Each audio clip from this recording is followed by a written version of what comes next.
Assalamualaikum warahmatullahi wabarakatuh. Kita lanjutkan pada surat Yusuf, surat ke-12, mulai ayat 94. Kita akan kisah Nabi Yusuf alaihissalam.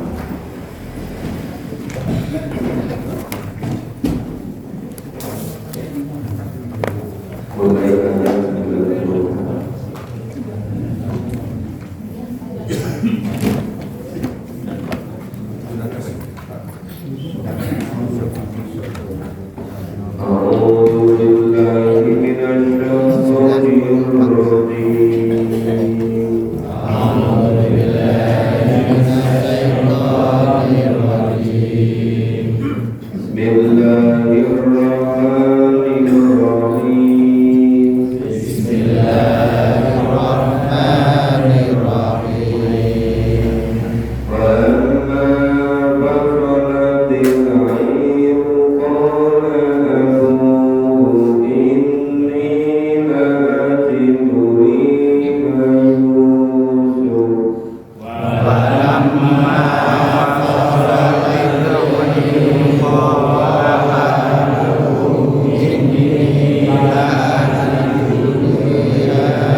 dosa kami.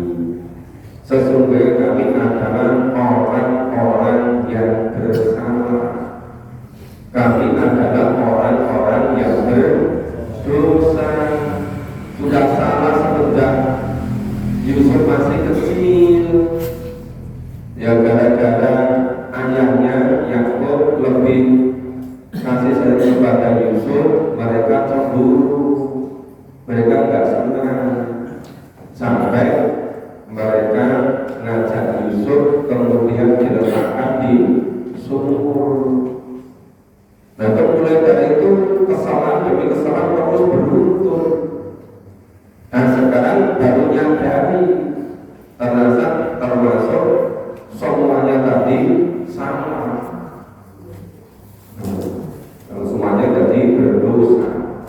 Kemudian Yakub berkata, "Qala sawfa astaghfirullakum rabbi." Ya, aku akan memohonkan ampun bagimu kepada Tuhanku. Innahu huwal ghafurur rahim. Sesungguhnya Dia Allah Maha Pengampun lagi Maha Penyayang. Jadi untungnya saudara-saudara Yusuf itu sadar ketika masih sama hidup. Coba kalau belum sadar kesalahannya sampai ajal datang, nah kan kita lagi akhirnya. Nah ini sudah sadar lebih dahulu. Falamma taqulu ala Yusuf awai ilahi abawai, maka tatkala mereka masuk ke tempat Yusuf, jadi seluruh keluarganya, bapaknya, saudara-saudara dari bapaknya, ya, karena ibu Yusuf sudah meninggal, ya, bibi-bibinya, keluarga besarnya, semuanya diajak pindah ke Mesir. Setelah sampai di Mesir, mereka masuk ke tempat Yusuf. Kemudian Yusuf merangkul bapak mereka, merangkul bapak Yakub, merangkul bibi-bibinya, keluarga besarnya. Nah, lalu Yusuf berkata, ya Allah, udkhulu Misra insyaallahu amin. Masuklah kamu semua ke negeri Mesir, insya Allah dalam keadaan aman. Dan Yusuf menaikkan kedua ibu bapaknya, maksudnya ibu itu ibu bibi-bibinya, bisa juga ibu tiri, karena ibu kandungnya sudah meninggal. Nah, Yusuf menaikkan kedua ibu bapaknya ke atas singgasana. Lalu mereka semuanya menundukkan, kemudian hormat kepada Yusuf. Sampai bahasanya itu menyatakan baqarru lahu sujada. Mereka semua menundukkan diri, kemudian sujud kepada Yusuf. Maksudnya itu memberi penghormatan kepada Yusuf. Dan Yusuf berkata, wahai ayah, inilah takdir mimpiku yang dahulu itu, sesungguhnya Tuhanku telah menjadikannya suatu kenyataan. Di waktu Yusuf masih kecil, mimpi diberitakan pada ayahnya. Ayahnya bilang, nggak usah kau beritakan kepada kakak-kakakmu. Nah, sekarang sudah menjadi kenyataan. Jadi mimpi Yusuf sudah menjadi kenyataan. Dan sesungguhnya Tuhanku telah berbuat baik kepadaku. ketika Allah membebaskan Yusuf dari penjara, kemudian membawa keluarga besar Yusuf dari dusun padang pasir. Nah, itu setelah setan merusakkan hubungan antara Yusuf dengan saudara-saudara. Jadi ujung-ujungnya memang tergelincir, tergoda oleh setan. Saudara-saudara Yusuf itu kalah karena godaan setan. Ini terjadi bukan hanya pada Nabi Yusuf dengan saudara-saudaranya. Ini bisa terjadi kapan saja, di mana saja. Bisa terjadi sampai sekarang seterusnya. Ya, saudara kandung merasa mungkin orang tuanya nggak adil, mungkin dianggap kurang proporsional, mungkin kurang iba, itu muncul rasa-rasa begitu. Nah, rasa-rasa itu dibesar-besarkan, kemudian digoda oleh setan. Itu yang menjadikan hubungan antara saudara menjadi gak rukun, gak akur, termasuk kepada orang tua. Biasanya ini hanya masalah harta, hanya masalah dunia ini. Biasanya juga masalah pribadi. Seandainya sama memahami tuntunan Allah dan Rasul, tentu tidak mudah tergoda oleh setan. Tapi karena kebanyakan tidak begitu menggali tuntunan Allah dan Rasul, itu banyak yang tergelincir, yang tergoda oleh setan, sehingga merusak persaudaraan, merusak hubungan di antara saudara-saudara. Sesungguhnya Tuhanku maha lembut terhadap apa yang Allah kehendaki. Sesungguhnya Allah maha mengetahui lagi maha bijaksana. Jadi kisah Nabi Yusuf alaihissalam itu kisahnya happy ending, akhir yang membahagiakan, akhir yang menyenangkan. Semua keluarga Yusuf tinggal ke Mesir, ikut menikmati kenikmatan yang ada di Mesir. Sebetulnya banyak juga terjadi dengan keluarga dari keluarga yang sangat sederhana, hidupnya ala kadarnya. Tapi ada di antara keluarga itu anak yang jadi berjuang, berusaha menolong, belajar sungguh-sungguh, bekerja sungguh-sungguh, kemudian setelah berhasil bisa mengangkat derajat keluarga itu. Ada yang orang tuanya diajak ibadah haji, ada yang diajak ibadah umroh, ada yang orang tuanya diajak memahami agama Al-Quran, ada yang dibelikan rumah. Kalau waktu anak itu kecil nggak sempat bangun rumah yang bagus, yang seharusnya untuk membuat rumah untuk biaya pendidikan putra putrinya. Ketika anak-anaknya sudah berhasil, ganti anaknya berusaha membahagiakan orang tuanya, keluarganya. Sehingga ini kisah Nabi Yusuf ini bisa terjadi terus-menerus kalau putra putri itu ngerti tuntunan Allah dan Rasul. Itu bisa membahagiakan keluarganya orang tua. Kita lanjutkan bacaan. A'udzu billahi minasyaitonir rajim. A'udzu billahi minasyaitonir rajim.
setelah semuanya berakhir dengan kebahagiaan, kesejahteraan, Nabi Yusuf alaihissalam berdoa kepada Allah.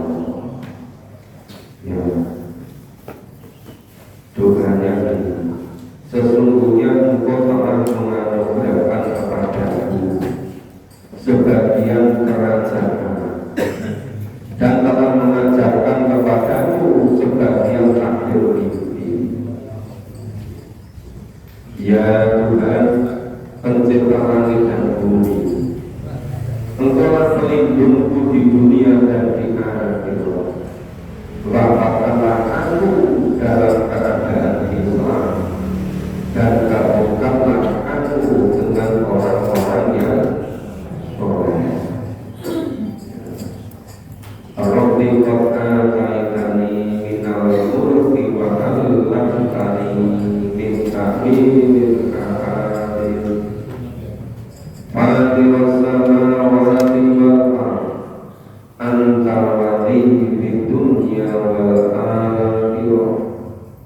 Tawaffani musliman wa alhiqni bis-sholihin. Jadi memang orang yang beriman itu setelah berhasil tetap terus berdoa, tidak pernah menjadikannya sombong, tapi justru malah mendekat kepada Allah. Maka cara untuk mendekat kepada Allah itu terus berdoa. Nah, berikutnya pelajaran-pelajaran apa yang bisa kita ambil dari kisah Nabi Yusuf alaihissalam ini. Dzalika min anba'il ghaibi nuhihi. Demikian itu adalah di antara kisah-kisah ghaib, anba'il ghaib, kabar-kabar ghaib, berita-berita ghaib, nuhihi ilaika, yang kami Allah kabarkan, yang kami Allah wahyukan kepada Nabi Muhammad. Padahal Nabi Muhammad tidak berada pada sisi mereka ketika mereka memutuskan rencananya untuk memasukkan Yusuf ke dalam sumur dan mereka sedang mengatur tipu daya. Dan sebetulnya ini Allah mendidik akidah, keyakinan, keimanan Nabi dan para sahabat. Ketika di Mekah, orang-orang kafir, Quraisy, musyrik itu sama tidak senang pada Nabi dan pengikutnya. Bahkan ada juga dari keluarga besar Nabi. Nah, itu kemudian Allah menurunkan wahyu ini loh, terjadi juga, menimpa juga pada Yusuf. Yusuf juga tidak disenangi oleh saudara-saudaranya, tapi Yusuf itu terus bersabar. Yusuf terus kukuh kuat pada keimanan pendiriannya. Dan sebagian besar manusia tidak akan beriman walaupun kamu sangat menginginkannya. Jadi yang sebagian besar orang-orang musyrik, orang-orang kafir di Mekah tidak beriman, itu juga terjadi pada kaum nabi-nabi sebelumnya, terjadi juga pada keluarga Yusuf. Makanya berbeda itu tidak sendirian. Maka Nabi dan para sahabat harus lebih tambah, harus lebih kuat imannya. Dan kamu sekali-kali tidak meminta umat kepada mereka terhadap seruan ini. itu tidak lain hanyalah pengajaran bagi semesta alam. Nah, jadi dakwah para nabi, para rasul, ajaran berbuat baik itu tidak minta upah berupa materi. Upah para nabi, para rasul itu langsung dari Allah. Yang diinginkan kepada manusia supaya beriman. Jadi yang pokok satu, yang didakwai mau beriman. Dan sebagian besar dari mereka ternyata tidak mau beriman kepada Allah, melainkan dalam keadaan mempersekutukan Allah. Nah, jadi kalau Nabi dakwah kepada kaumnya di Mekah sekitarnya, sebagian besar tidak beriman, tetap musyrik, tetap menyembah selain Allah, itu juga terjadi pada kaum-kaum Nabi yang terdahulu gitu. Nah, apakah mereka merasa aman dari kedatangan siksa Allah yang meliputi mereka, atau kedatangan kiamat kepada mereka secara mendadak, sedang mereka tidak menyadarinya? Jadi orang-orang yang tidak beriman itu tidak akan pernah merasakan aman. Bisa sewaktu terjadi adab, bisa sewaktu terjadi siksa, bisa juga datangnya kiamat. Datangnya kiamat itu belum berarti datangnya ajal, datangnya kematian. Datangnya kiamat itu belum berarti alam semesta habis. Ya, kiamat secara keseluruhan. Nah, katakanlah inilah jalan agamaku. Yang diperintah untuk mengatakan ini siapa? Ketika Al-Quran dibacakan, langsung yang diperintah Nabi. Yang diperintah oleh Allah itu katakan bagi Nabi, hadis sabili atau ilallah. Ini adalah jalanku. Aku dan orang-orang yang mengikutiku, mengajakkanmu kepada Allah, ya, dengan ucapan yang benar, dengan ucapan yang nyata. Ya. Kemudian ketika ayat ini kita baca, kita pahami, ini juga perintah semua kepada masing-masing kita. Kita diperintah oleh Allah juga untuk mengajak orang-orang bersama-sama di jalan Allah. Hadhihi sabili as'u ilallah ala basiratin anna wa malik tabani. Yaitu aku dan orang-orang yang mengikutiku, dan mengajakkanmu kepada Allah dengan ucapan yang nyata. Nah, setelah itu wa subhanallahi wa ma ana minal musyrikin. Maksud Allah, aku tidak termasuk orang-orang yang musyrik. Sejak zaman seluruh para nabi, para rasul, yang paling berbahaya itu memang kemusyrikan. Itu sepanjang masa. Maka tidak aneh kalau berpuluh-puluh tahun ya, pengajian tapi tidak bisa merubah cara hidup. Karena yang dikaji bukan Al-Quran secara keseluruhan, secara kasar. Ayat-ayat yang terkait dengan keimanan, ketaatan itu nggak betul-betul didalami, maka tidak bisa merubah cara hidup. Sejak kecil usia 6 tahun 7 tahun pengajiannya, yang pas ada peringatan, pas ada ya tetangga yang punya kerja. Itu nanti sampai usia 70 tahun teman-teman tetap sama seperti itu. Coba gimana selama 60 tahun tidak terjadi perubahan apa? terjadi di mana-mana seperti itu ya.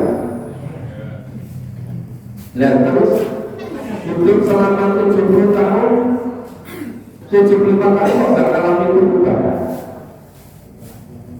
Terus apa kemudian hikmah manfaat dari pengajian itu? Nah, padahal yang mau subuh-subuh fokus membaca Quran, mungkin dalam waktu 2 tahun sudah bisa mengalami perubahan. Mungkin dalam waktu 3 tahun sudah mengalami perubahan. Misalnya begini, kita membaca Quran mulai di masjid ini sudah hampir 1 tahun. Coba nanti perhatikan sampai berjalan 2 tahun, 3 tahun, 5 tahun berikutnya. Kalau misalnya kita masih hidup, Anda bandingkan dengan yang tidak pernah melakukan secara hidup. Nanti baru betul-betul kelihatan hasilnya. Ya kalau sekarang kan belum ada 1 tahun. Ya. Itu semua yang merubah dapat melalui Quran dan Sunnah itu. Kita selesaikan sudah satu. Alhamdulillah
rijalan nuhi ilaih. Allah tidak mengutus sebelum kamu melainkan orang laki-laki yang Allah berikan maju kepadanya di antara penduduk negeri. Dari para nabi, para rasul diutus di antara kaumnya. Maka tidakkah mereka berpergian di muka bumi lalu melihat bagaimana kesudahan orang-orang sebelum mereka yang mendustakan Rasul. Sesungguhnya kampung akhirat akan lebih baik bagi orang-orang yang bertakwa. Kesudahan kaum yang menentang Nabi dan Rasulnya itu selalu berakhir pada kebinasaan. Kaum yang Nabi Nuh khianat dusta pada Nabi Nuh ditenggelamkan semua. Demikian pula kaumnya Nabi Hud, Nabi Soleh, Nabi Lut, Nabi Musa, semuanya begitu. Nah, padahal sebenarnya di sini waladarul akhirati khairul lil ladzina taqaw. Padahal kehidupan di negeri akhirat adalah lebih baik bagi orang-orang yang bertakwa. Jadi hidup yang sebenarnya adalah hidup itu di akhirat. Tapi kenapa orang-orang sama terpesona kebiar duniawi melupakan akhiratnya?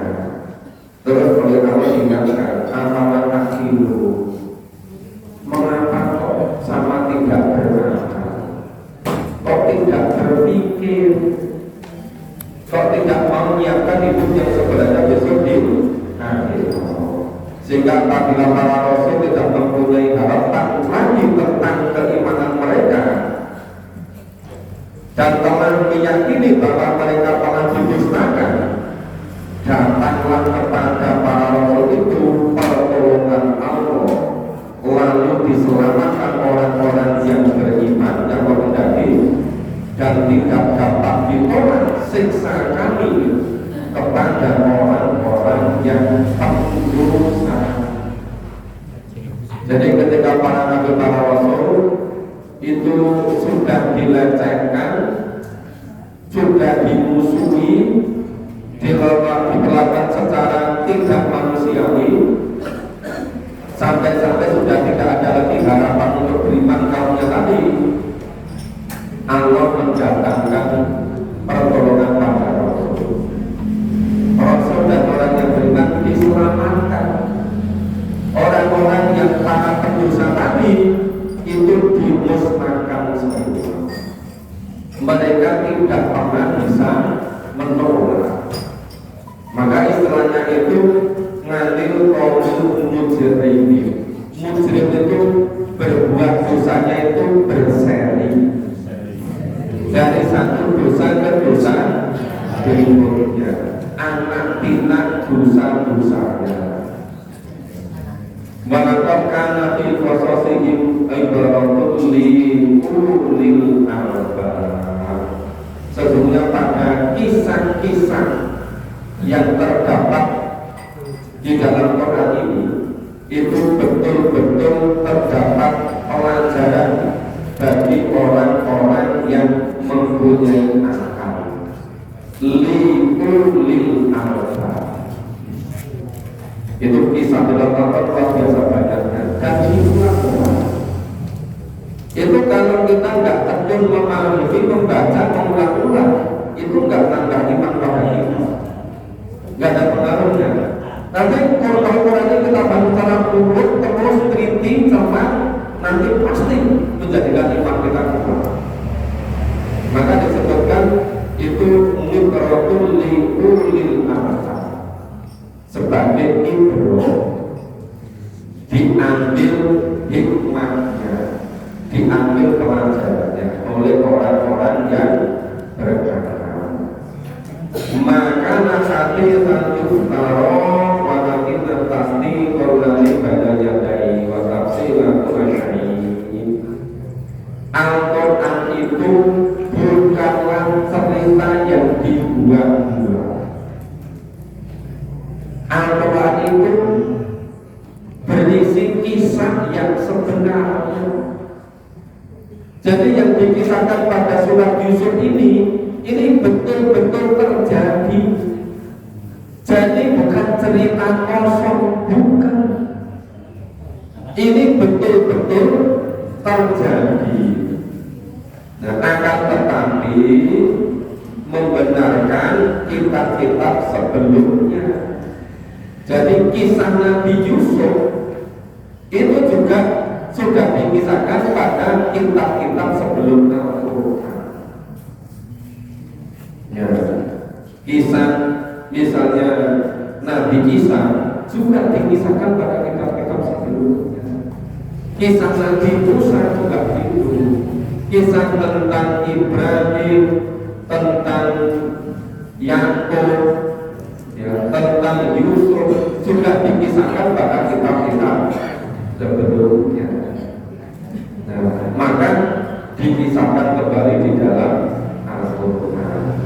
Nah, Al-Quran selain berisi tentang kisah-kisah nyata, juga menjadi hujah, menjadi petunjuk.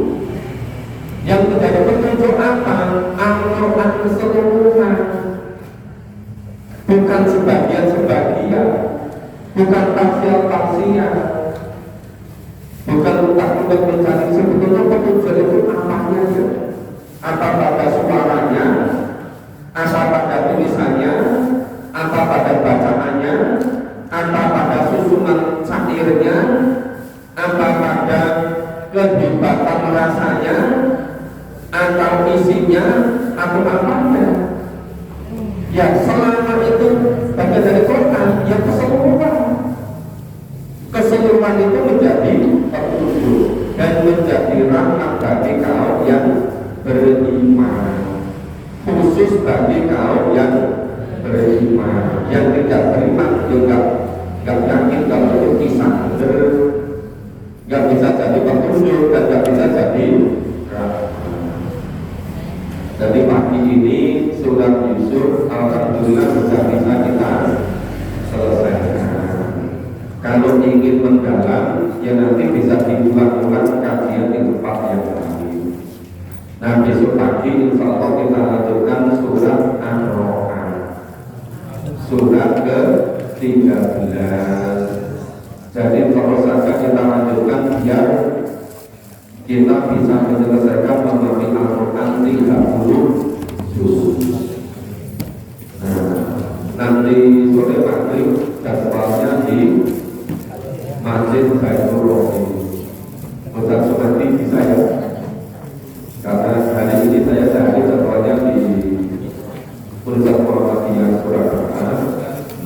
Insya Allah nanti kita sudah bisa bersama-sama di Muhammadiyah di Masjid Muhammadiyah.